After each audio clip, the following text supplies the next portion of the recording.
Hello, you guys. I hope you all are doing well on today. It is Relentless Renee, and I'm back again to share the story with you guys.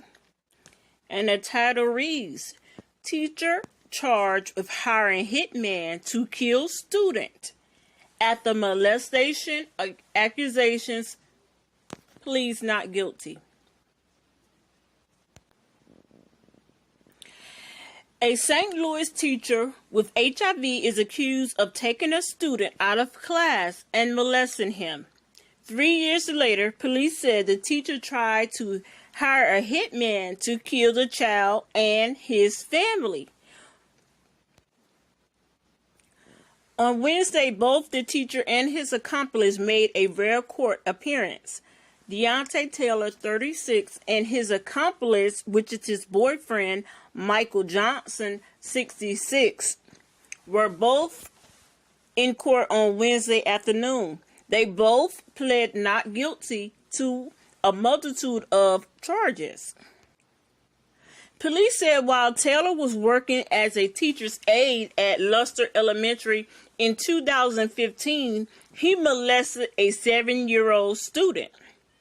Charges weren't filed, and Taylor went on to get, other teaching jobs. He finally landed a job in the Ferguson school district, and I guess it's at Walnut Grove Elementary School, where he taught fifth grade.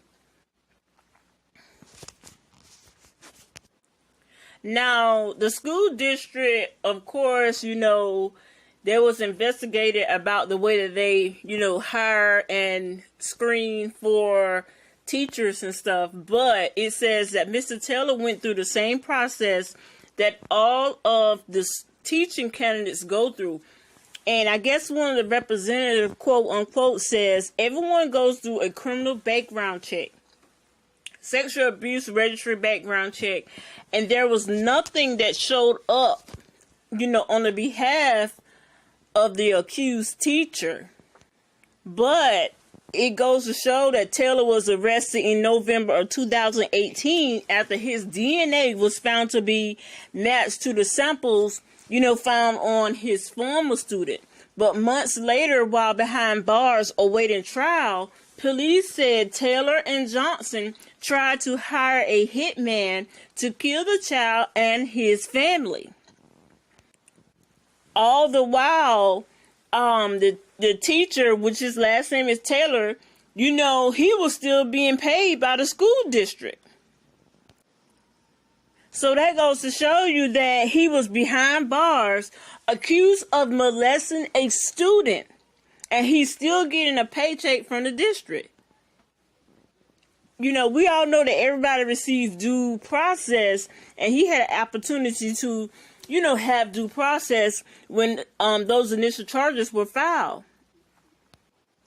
But when the other charges were filed, it became clear that he was not going to be returning at that time. He was terminated.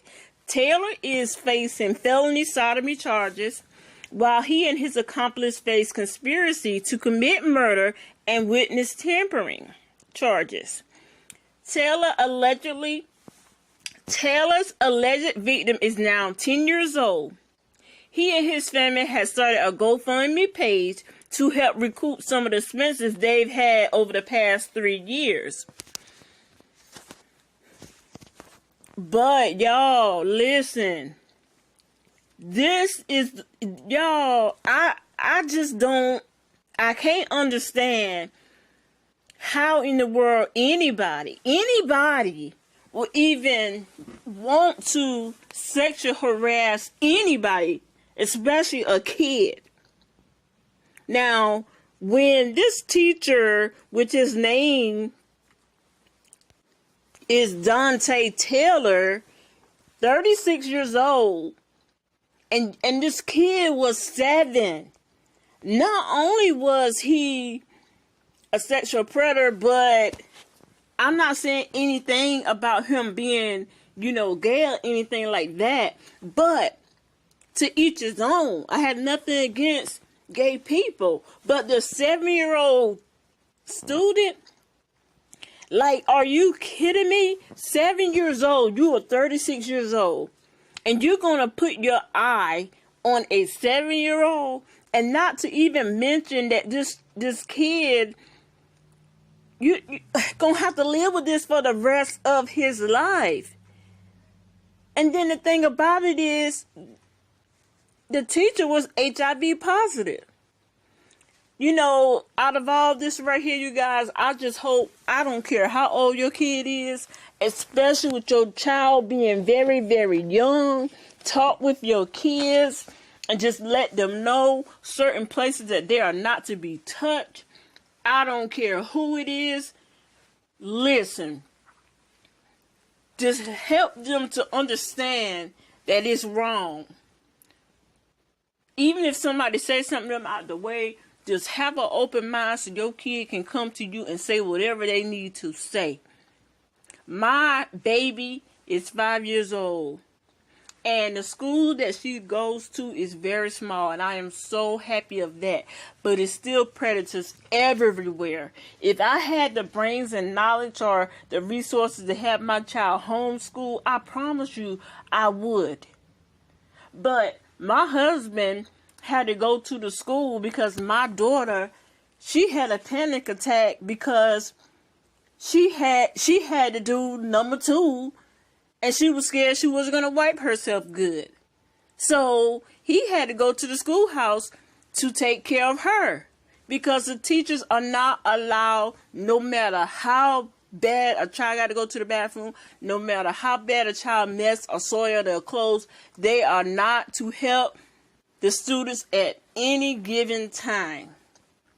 So my baby was so scared that she was going to make a mess of things that she didn't even want to go to the restroom on her own because she was scared she wasn't going to clean herself well. But I prefer her to be crying that she can't clean herself well than to be crying and be mentally disturbed because of freaks like this man that molested this student. So you guys keep an open mind, question your kid about anything that's unusual. Take the time to get off YouTube, take the time to get off work, take the time to get off social media, and tend to your child 200%. Thank you so much for listening. Please like, comment, and subscribe, and I'll talk to y'all in the next video. Bye.